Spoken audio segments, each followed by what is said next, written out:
सरस्वते नमः।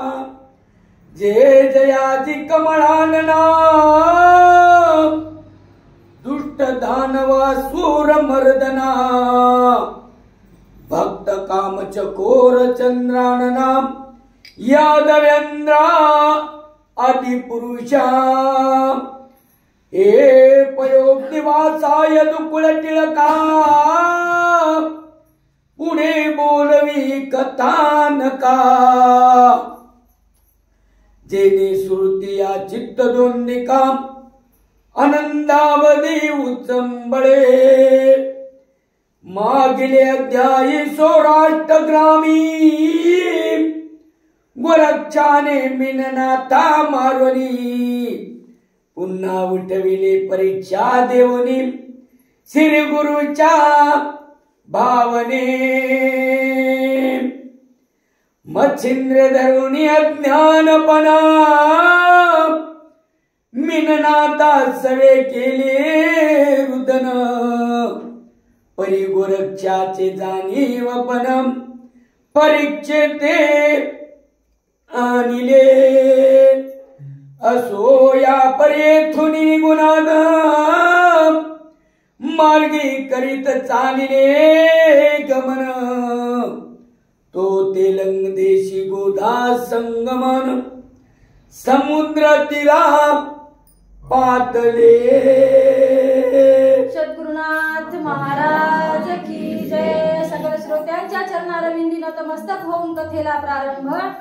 अशा प्रकारे असणारे म्हणजे गोरक्षनाथाने काय केलं आहे, सौराष्ट्र ग्राम सोडलं आणि आता पुढे मार्गक्रमण करत असता गोदावरीच्या तटावर एका समुद्राच्या किनाऱ्यावर येऊन पोहोचलेले आहेत म्हणतात।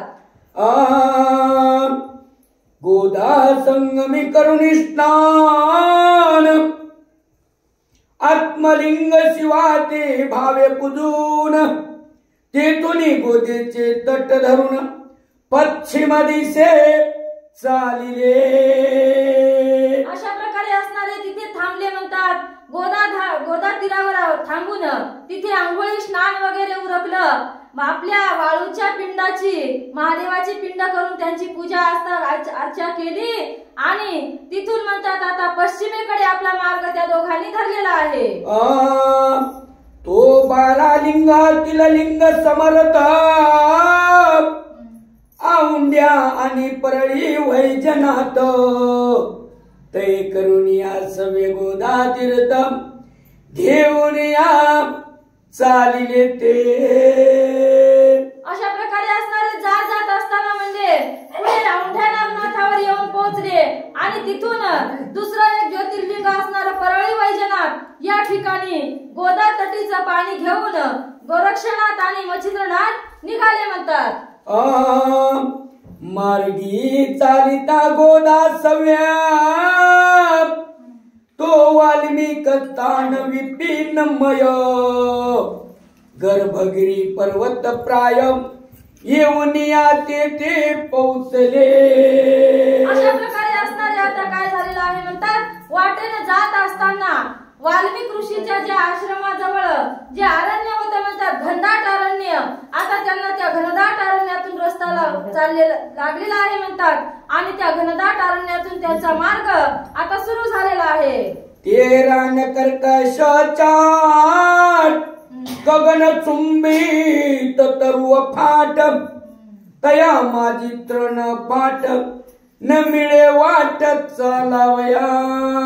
अशा प्रकारे असणारं ते अरण्य होतं म्हणतात कर्कश वानाचं। कसं होतं, दाट झाडं होती आणि ती झाडं काही लहान नव्हती म्हणतात, आकाशाला कसं छत्र पाडणारी एवढी म्हणतात उंच झाडं होती आणि पायी चालत असताना पायाचं ते जे गवत होतं ते सुद्धा खूप मोठमोठं होतं, जाताना त्यांना पाऊलवाट सुद्धा दिसत नव्हती अशा प्रकारचं सांगत आहेत। व्याघ्र जम्मू कचारदुळ हरी वरारीस काननांतरी हिंडती ते उन्मता परी उग्रवेश दाउनिया।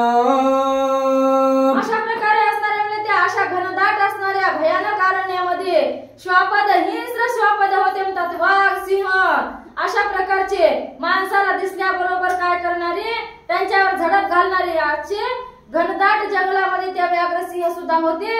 अशा प्रकारची भीती त्या जंगलामध्ये होती म्हणतात. जाळिया वेली करदळी सघान की देते रश्मीचे नपवे दर्शन की अर्को उदयाल पे गगनम ऐसा भास वाटत से. अशा प्रकारच्या वेल्या होत्या म्हणतात. दाट दाट झाडे होती दाट आणि ज्या प्रकारे जसं काही रात्र दिवस मावळल्या गेलेला आहे तशा प्रकारचा त्या दिवसा सुद्धा त्या अरण्यामध्ये भास होत होता म्हणतात. सूर्याचं किरण सुद्धा त्या अरण्यामध्ये पडत नव्हता. एवढं ते घनदाट जंगल होता अशा प्रकारचं सांगत आहे. बोरी बाबळ पळसाच्या मीरातांजन कंदर पाने कनामी खैर हिवर कटक धामी काननात तरू मिरवती एक तुराट अर्की फुलाट वरकड तीक्षण कंटक नट तेवी कनक खंड दाळी अताट पर्णकुटिका जैसी की. अशा प्रकारे म्हणजे त्याच्यामध्ये फुलाचे आणि फळांचे फार कमी झाड होते पण काटेरी झाडांच्या वनस्पती जास्त होत्या म्हणतात. जशा काही एखाद्या जाळ्या कशा होत्या आपण जशी काय वनामध्ये पर्णकुटी केलेली असावी तशा प्रकारच्या जाळ्या एवढ्या घनदाट होत्या म्हणतात. तया माझी तृण उचित तावर तरु झाले व्यक्त तेने धरा देवीचे सहसा नितांत झाकिनले शरीर. अशा प्रकारचे झाड होते म्हणतात. किती किती वर्षानुवर्ष राहिलेले आणि त्यांनी काय केलं होतं त्याच्यामध्ये खूप तणकट दाट झालं होतं म्हणतात. खाली धरती सुद्धा दिसत नव्हती. अशा प्रकारचे त्या जंगलामध्ये भयंकर वेली झाड फुलं आणि काटे होते असं सांगत आहेत. महाते कानन सुरसा वसन नेसविले भूदेवीस हरित वर्णी कुसुम पदरास बुटलिंगी मिरवली. अशा प्रकारचा असणारा हिरवेगार तिथले वेली होत्या म्हणतात. ज्या प्रकारे आपल्याला हिरवगार लुगडं नेसलं होतं तशा प्रकारचं देवानं काय केलेलं होतं की त्या तिथल्या धरादेवीला म्हणजे धरणीला हिरव्या प्रकारच्या वेलीचं लुगडं नेसविल्या. इतकं हिरवीगार तिथली काय छाया होती म्हणतात. मनाल कासया नेसली वसना तो उपर पुरुष दिनकर गगनी म्हणून कुळवंत दाराल जने सोशिरीला लपविती. अशा प्रकारे असणारे ज्या चांगल्या घराण्यातल्या स्त्रिया आपल्या डोक्यावरचा पदर पडू देत नाहीत आणि मोठ्या पुरुषांच्या समोर पदर पडलेला जात नाहीत तशा प्रकारचं म्हणजे या धरणी देवीचं अंग सगळ्या त्या वनस्पतीने झाकून घेतलं होतं असं सांगत आहे. म्हणून मित्रकांता जागा सांडुनी बैसल्या अंबुज भागा धरा देवीच्या लज्जित मार्गा लक्षुनिया रक्षिले ऐसिया परिकानन ताट दर्शन नोय मैपाट तेथे पाहुनी मच्छिंद्र सुभट मना माझी दचकला. अशा प्रकारे असणारे म्हणले त्या तणकटानं काय खालची भोय सुद्धा जमीन सुद्धा दिसत नव्हती. झाड एवढे मोठे वेली एवढ्या घनदाट होत्या आणि त्या घनदाट अरण्यामध्ये गेल्याच्या नंतर मच्छिंद्रनाथाच्या मनामध्ये काय भीती निर्माण झाली म्हणतात.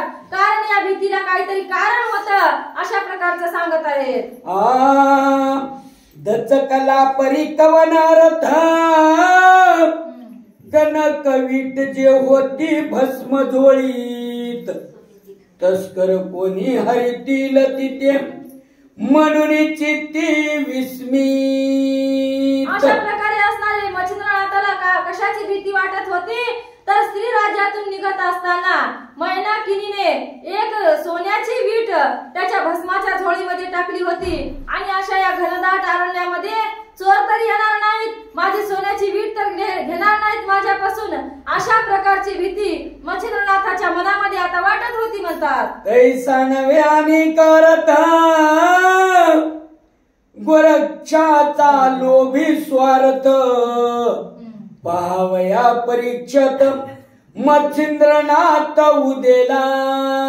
अशा प्रकारे असणारे म्हणजे काय झालं होतं, गोरक्षनाथ अजून कच्चा आहे की पक्का आहे, याचा स्वार्थ कसा आहे, याचा स्वार्थ राज्यावर आहे का, अशा प्रकारची परीक्षा गोरक्षनाथाची घ्यायची होती. म्हणून आता मच्छिंद्रनाथाने नाटक करायला सुरुवात केलेली आहे म्हणतात. आपण घेऊन अज्ञान पाये गोरक्षाचे लक्षण, नातरी प्रतापवान तस्कर भय त्या नाही. अशा प्रकारचे असणारे म्हणजे आता काय केलेलं आहे, आपला अज्ञानपण आपल्या अंगावर आपल्या तोंडावर ठेवलेला आहे म्हणतात. आणि जसं काही काहीच कळत नाही अशा प्रकारचे गोरक्षनाथाला मच्छिंद्रनाथ बोलत आहेत की इथे काही भय तर नाही ना, अशा प्रकारची भीती आपल्या मनामध्ये वाटत आहे. अशा प्रकारचं सोंग गोरक्षनाथाला मच्छिंद्रनाथ दाखवू लागले म्हणतात. किम येत माता प्रताप जेठी अरका संचरे भयपोटी, की उद्दीची बळी चंचुपुटी लागता कोप काय थरथराटे. अशा प्रकारे म्हणजे सूर्योदय झाल्यावर त्याला अंधाराचा काय भीती असते का, नाही म्हणले. मग मच्छिंद्रनाथाला चोराची भीती वाटेल का, वाटणार नाही. कारण मच्छिंद्रनाथ हा सगळ्या मध्ये प्रतापवंत होते, त्यांना चोराचे काय भेव होतं. पण गोरक्षनाथाची परीक्षा घ्यायची म्हणून हे अज्ञानपण त्यांच्या तोंडावर त्यांनी आणलं होतं असं सांगत आहेत. ती मत्स्यकाचे उडाणे मंदरांचोळ व्यापेल की भयाने, की सर्पक्रत किंवा वरचिक दंशाने खगेंद्रा काय भय त्याचे. अशा प्रकारे म्हणजे जसं की विंचू किंवा साधारण सर्पानं गरुडाला चावावं आणि गरुडाला त्याची भीती वाटावी, गरुड त्याला भील काय, भिणार नाही म्हणजे. किंवा दुसरं काय दृष्टांत वरचिक विंचू सांगितलं, खगेंद्र सांगितलं. अशा प्रकारचं मच्छिंद्रनाथाने काय केलेलं आहे, त्यांच्या बरोबर सोंग करल्याचं दाखवत आहेत म्हणतात. तन्य पहिलं हे मत्स्यकाचं तन्याय मच्छिंद्रनाथ पाळून शेके तस्कर भयाते, परी श्री गोरक्षाचे चित्त परीक्षेशी उदेले. अशा प्रकारे असणारे म्हणजे मच्छिंद्रनाथ काय करत होते, चोराला भीत नव्हते, सोन्याची वीट घेईल म्हणून सुद्धा त्यांना काही तो स्वार्थ नव्हता. पण गोरक्षनाथाची अशी परीक्षा घ्यायची म्हणून त्यांनी आता हे सोंग करायला सुरुवात केलेली आहे म्हणतात. कल्पुनी चित्ती आयसिया परी मग गोरक्षाते जती वागुतरी, बोलता झाला काननांतरी पाचारुनी निकटत्वे.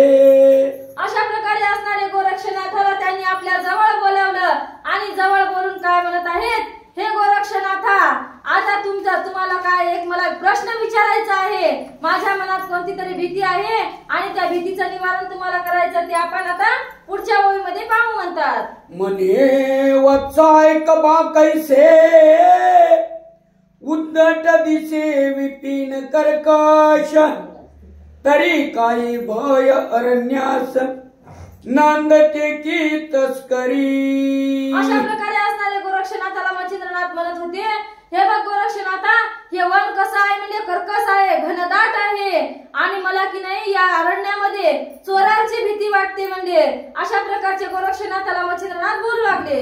परम पूर्ण व्यक्त तरुधाटी जेथे अर्कन पडे द्रष्टी, ऐसे काननी कर्कश पोटी मद भयाद संचरले. काय बघ म्हणजे एवढे मोठमोठे झाड आहेत, एवढ्या दाट वेली आहेत आणि किती कर्कश वन आहे आणि एवढ्या या कर्कश वनामध्ये ना मला काय वाटत आहे म्हणजे माझ्या पोटामध्ये आज कसा भीतीचा कहर माजला आहे. मला या वनामध्ये काय न जाणो भीतीच वाटत आहे रे गोरक्षनाथा. अशा प्रकारचे गोरक्षनाथाला मच्छिंद्रनाथ सांगू लागले. तरी बाळा प्रज्ञावंता आहे की नाही भय सांगा आता, तस्कर भयाची समूळ वार्ता काननात न येऊया. अशा प्रकारे असणारे गोरक्षनाथाला विचारू लागले, सांग गोरक्षनाथा होता. इथं काही चोराची भीती आहे का?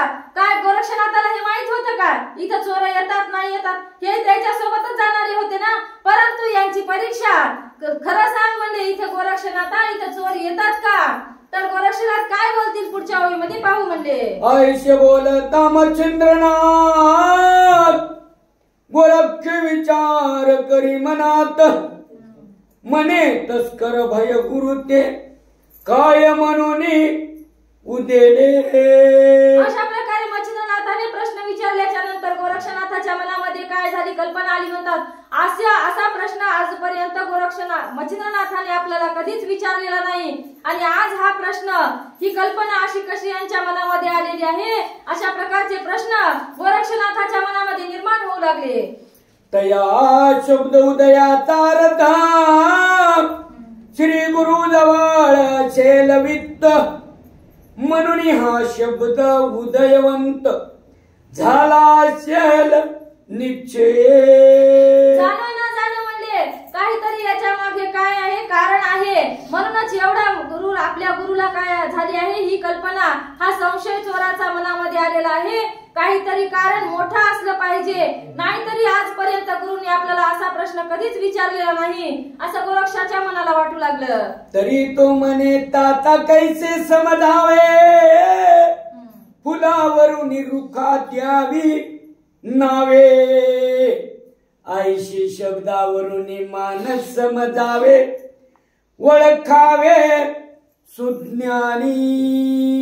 अशा प्रकारचे असणारे गोरक्षनाथ म्हणत होते हे गुरुदेव म्हणले तुम्ही असं दुसऱ्या भाषेमध्ये मला का बोलतात? मी काय समजावं? भीती कोणत्या प्रकारची आहे?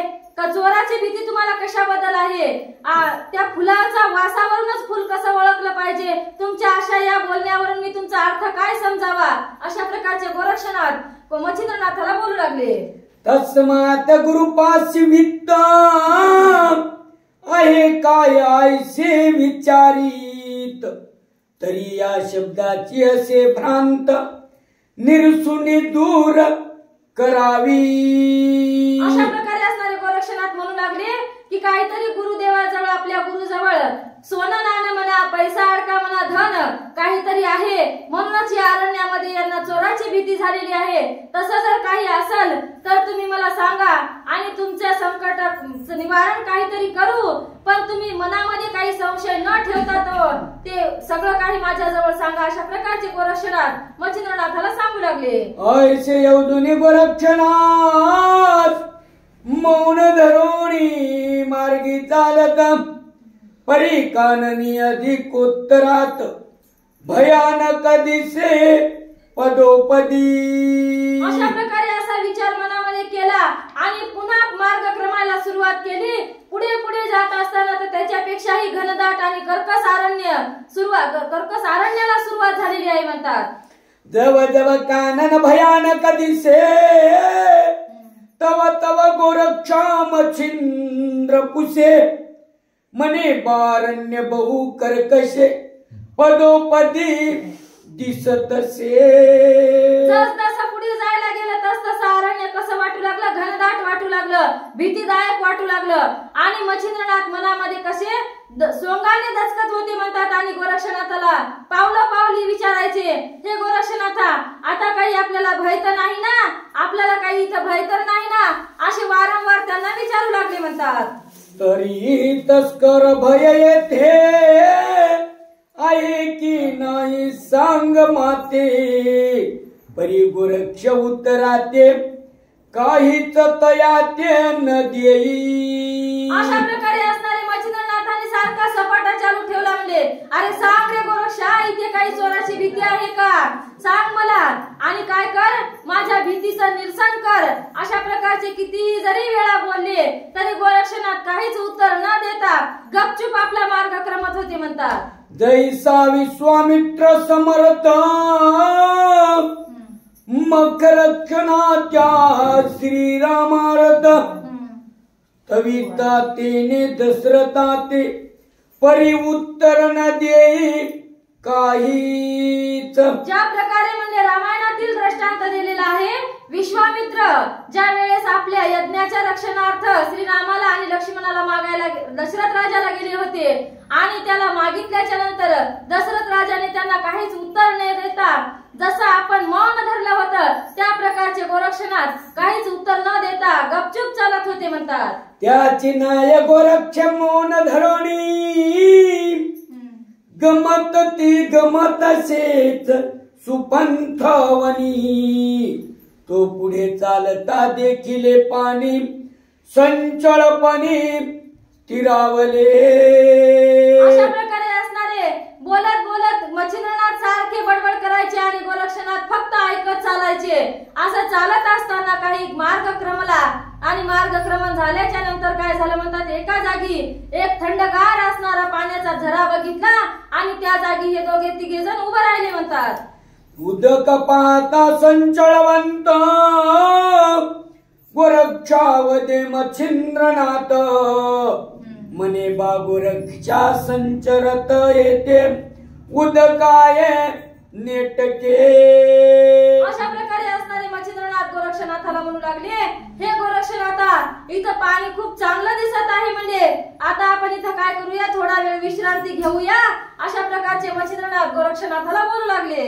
तरी माझी झोळी कक्षेत घालून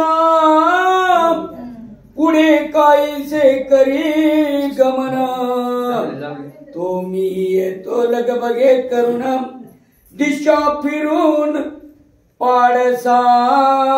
अशा प्रकारे असणारे मच्छिंद्रनाथ गोरक्षनाथाला बोलू लागले, गोरक्षनाथा तू काय कर म्हणले, माझी झोळी थोडीशी तुझ्या काखेमध्ये घे आणि तू थोडा मार्गक्रमाला सुरुवात कर म्हणले, कारण मला थोडा वेळ इथं काम आहे आणि मी माझं काम सारून तुझ्या पाठीमागे आलोच.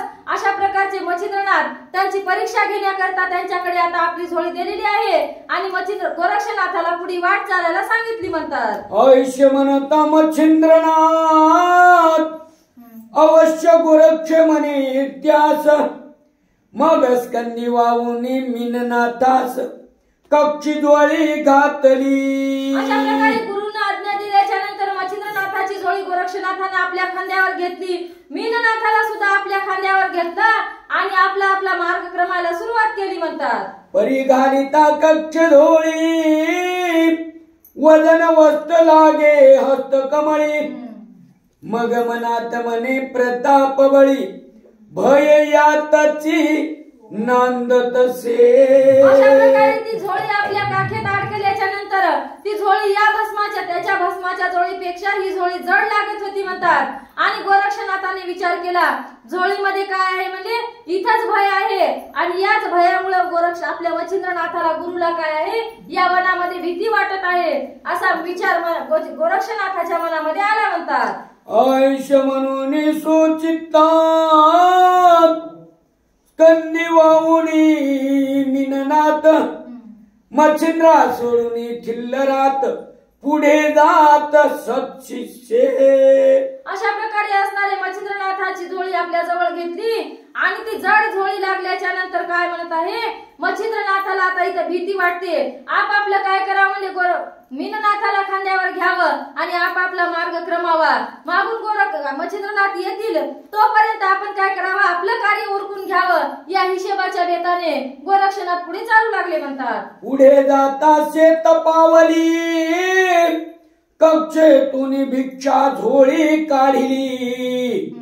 त्यात पाहता देखिली विट्ट उत्तम हटकाची.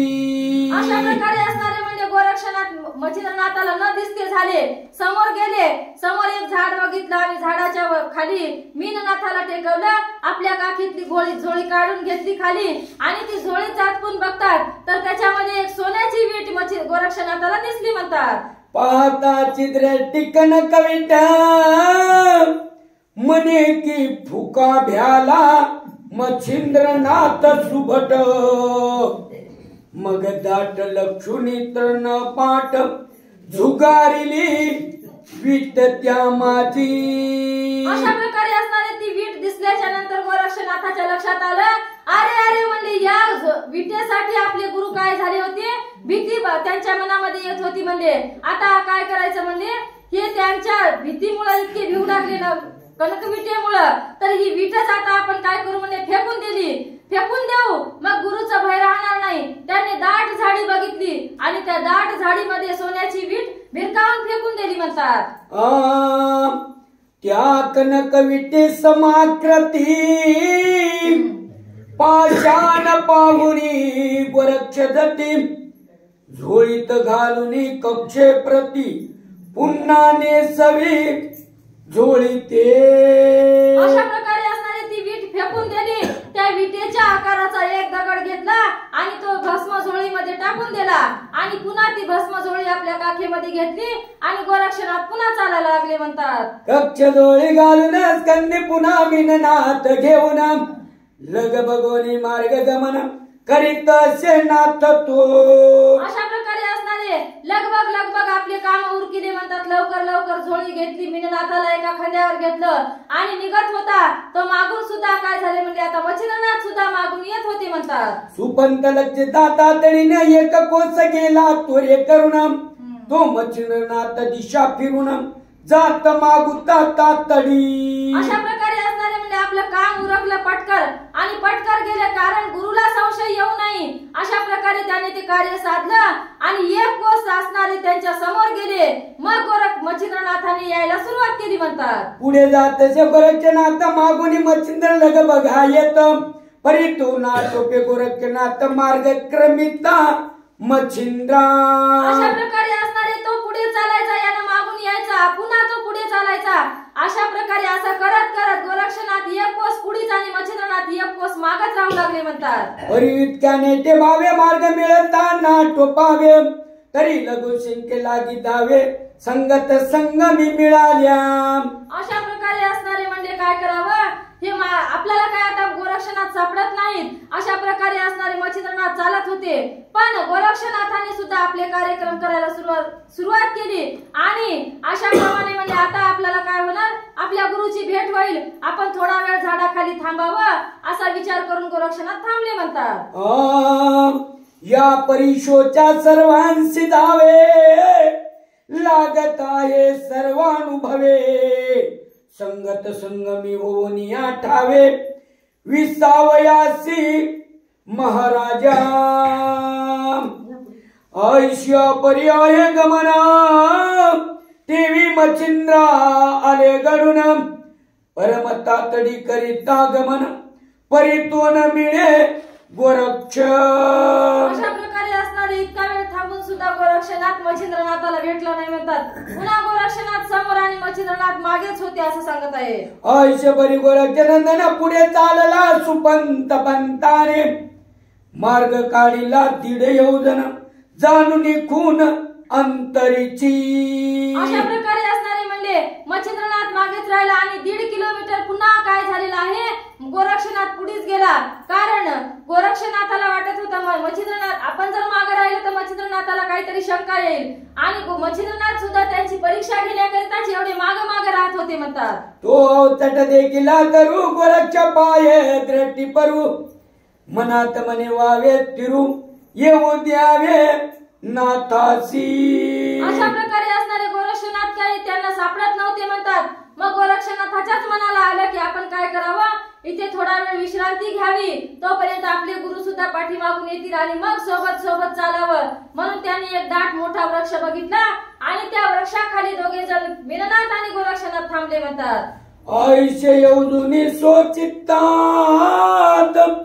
पाता दाला उंबर तरुते तो त्या ठाई पोखरणी अद्भुत वामतीर्थ देखिले. अशा प्रकारे असणारे बसल्याच्या नंतर त्यांना एक उंबराचं झाड दिसलं म्हणतात आणि त्या झाडाखाली वामतीर्थ नावाचं एक तीर्थ होतं आणि तिथे काय होतं म्हणतात, एक कुंड होतं आणि त्या कुंडाजवळ गोरक्षनाथ थांबले म्हणतात. मग झोळी काढली कक्षातून कंदीचा उतरविला नाथविन मग अंबू पात्र करी कवळून पोखरणीत उतरला. अशा प्रकारे असणारे आपल्या खांद्यावरचा मिरनाथ खाली ठेवला, झोळी काढली खाली ठेवली आणि त्या पोखरणीमध्ये म्हणजे त्या कुंडामध्ये पुष्करणीमध्ये गोरक्षनाथ उतरले आणि आपल्या झारी त्या पुष्करणीमध्ये घेऊन गेले म्हणतात. सारुणी आपुले स्नान अंगी भस्म केलेले पण उपरिया पुणे नेम सारुण घातले स्नान मीननाथा. अशा प्रकारे असणारे त्या पुष्करणीमध्ये उतरले. आपण स्नान केलं, आपले नित्य कर्म आटोपले आणि आपले काम झाल्याच्या नंतर मग मीननाथाला सुद्धा तिथे स्नान घातले म्हणतात. तो मार्गावून मच्छिंद्रनाथ अति तातडीने आले तेत स्नान करून येता स्थित नित्य कर्म सारिले. अशा प्रकारे मागून मच्छिंद्रनाथ सुद्धा येऊन त्याला मिळाले आणि त्यांनी सुद्धा त्या पुष्करणीमध्ये स्नान केलं. आपले नित्य नियमाचे जे काम होते ते उरकून घेतले आणि आता मच्छिंद्रनाथ आणि गोरक्षनाथ यांची भेट झाली म्हणतात. सकळ सारिले नित्य नेमा बैसले मार्गी विश्रामा बैसल्या उपशब्द उगमा पुन्हा दावी मच्छिंद्र. अशा प्रकारे असणारे दोघांचेही नित्यक्रम आटोपल्याच्या नंतर त्या झाडाच्या सावलीमध्ये थोडा वेळ विश्रांतीला बसले म्हणतात. पण विश्रांतीला बसले असले तरीही मच्छिंद्रनाथाने पुन्हा तेच परतून मंत्राला सुरुवात केली म्हणतात. म्हणे बारे गोरक्षनाथ कर्कशारण्य यत पर्यंत आपणा लागले भयानकवत पुढे लागेल आयुष्याची. अशा प्रकारे असणारे मच्छिंद्रनाथ बोलत होते, म्हणत होते, काय गोरक्षनाथा म्हणजे आपण जेव्हापासून या अरण्यात आलो तेव्हापासून कर्कशच अरण्य आहे. जसं पुढे चाललो तसं कर्कशच येत आहे आणि पुढे असंच असेल का? अशा प्रकारचे गोरक्षनाथाला विचारू लागले म्हणतात. येरू म्हणे जी गुरुराया याहुनी पुढे अधिक काय मच्छिंद्र म्हणे काही भयम काननीयाय की. अशा प्रकारे असणारे गोरक्षनाथ म्हणतात, हे गुरुवर काय झालेलं आहे म्हणजे पुढे सुद्धा असंच वन आहे. पण मच्छिंद्रनाथ म्हणतात, मग पुढे असं वन असेल मग आपल्याला या वनामध्ये अजून काही भीतीच असेल. अशा प्रकारचे गोरक्षनाथाला मच्छिंद्रनाथ विचारू लागले. गोरक्ष म्हणे वागुत्तरा की महाराजा सता जड पर डर होता तो डर थोर मागे चिराईलायची. अशा प्रकारे आता गोरक्षनाथाने बोलायला सुरुवात केली म्हणतात, हे गुरुनाथ काय झालेलं आहे म्हणजे इथपर्यंत आपल्याला काय होती या वनाची भीती होती. पण जी जास्त जड भीती होती का जास्त दबावार्थक ती भीती आता काय झाली म्हणजे मागे राहिली. आता इथून पुढे दाट जंगल आहे पण भीती कोणत्याही प्रकारची नाही. अशा प्रकारचे गोरक्षनाथ सांगू लागले. आता नाही डर कैचा सुस्त सावे काया वाचा मागे राहिला भावसाचा जड डराचा महाराजा. अशा प्रकारे म्हणजे आता कितीही घनदाट जंगल आलं तरी आपल्याला काही भीती नाही. म्हणजे तुम्ही तुमच्या मनामध्ये कोणतीच भीती बाळगू नका. तुम्ही काया वाचा मनाला स्वस्थ राहा आणि काय करा म्हणजे आपापला मार्ग क्रमाला लागा. आता पुढची भीती तुम्ही तुमच्या मनामध्ये काहीच बाळगू नका. अशा प्रकारचे गोरक्षनाथ आपल्या गुरुला सांगू लागले. तरी आता कृपा देही आपणापाशी डर नाही मग भय कैचे कानन परवाही जड असल्या अचाट. अशा प्रकारे असणारे म्हणत होते, आता आपल्या जवळ काय म्हणजे आपल्याकडे आपल्याला कोणत्याच प्रकारची भीती राहिलेली नाही. सगळी काय भीती ती होती ती मागे होती. आता आपण निश्चिंत राहावं आणि आपल्या मनामधली सगळी भीती काढून टाकावी. अशा प्रकारचे गोरक्षनाथ बोलू लागले. यावरी बोले मच्छिंद्रनाथ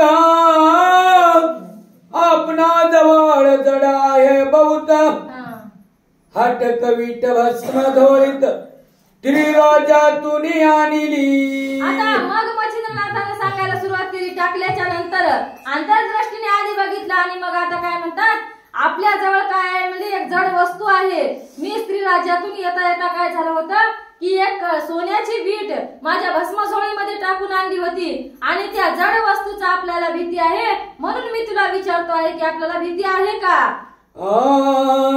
म्हणून तू ते भयस्थित विचारितो काननात येरू म्हणे शाश्वत जडईनाचे डर गेला. अशा प्रकारचे असणारे मच्छिंद्रनाथ म्हणत होते, त्या विटेमुळे मी तुला काय करत होतो, वीट आहे म्हणून मागत आपल्याला काही भीती आहे का अशा प्रकारचं विचारित होतो. त्यावर गोरक्ष डर कसा असते, अशाश्वत असते आणि जड वस्तू ही अशाश्वतच असते. मग त्या दोन्ही गोष्टी काय गेल्या, मागे गेल्या म्हणतात. आणि आता काय झालेलं आहे, शाश्वत मार्ग आपल्याला लागलेला आहे. अशा प्रकारचे गोरक्षनाथ बोलू लागले. आयुष्य म्हणता गोरक्षनाथ मच्छिंद्राचे काय चित्तात, चित्ती मने हटक विटेते सांडली की कळेना. असं गोरक्षनाथाचं बोलणं ऐकल्याच्या नंतर मच्छिंद्रनाथाच्या मनामध्ये काय आता एक संशय निर्माण झाला. म्हणतात हा असं का बोलत आहे, मग यानं काही आपल्या सोन्याची वीट कुठे फेकून दिली की काय, अशा प्रकारची कल्पना गोरक्षनाथाच्या मनामध्ये आली. म्हणतात आयुष्य जाणून स्वचित्तात मच्छिंद्र तळमळी पावया ते, परी गोरक्ष मच्छिंद्राचा धरून हात पर्वतावरी नेतसे. अशा प्रकारचं काय झालं म्हणतात, मच्छिंद्रनाथाचा जीव आता तळमळ करू लागला. केव्हा केव्हा त्या भस्मझोळीत हात घालू आणि केव्हा सोन्याची वीट पाहू. पण गोरक्षनाथाने एका हाताला मच्छिंद्रनाथाच्या धरलेलं होतं म्हणतात आणि एका हातामध्ये कुबडी फावडी त्यांचा कमंडलू हे साहित्य होतं. मग मच्छिंद्रनाथाचा कोणताच इलाज चलत नव्हता की आपण भस्मझोळीमध्ये पाहावं. अशा प्रकारचा मच्छिंद्रनाथाचा जीव जागीच चरमळत होता. म्हणतात तो महापर्वत गर्भगिरी उभे चढताची लघु शंका करी, पर्वत माता गोरक्ष मौनवरी मज समजल मनोनी. मग दोन घटिका या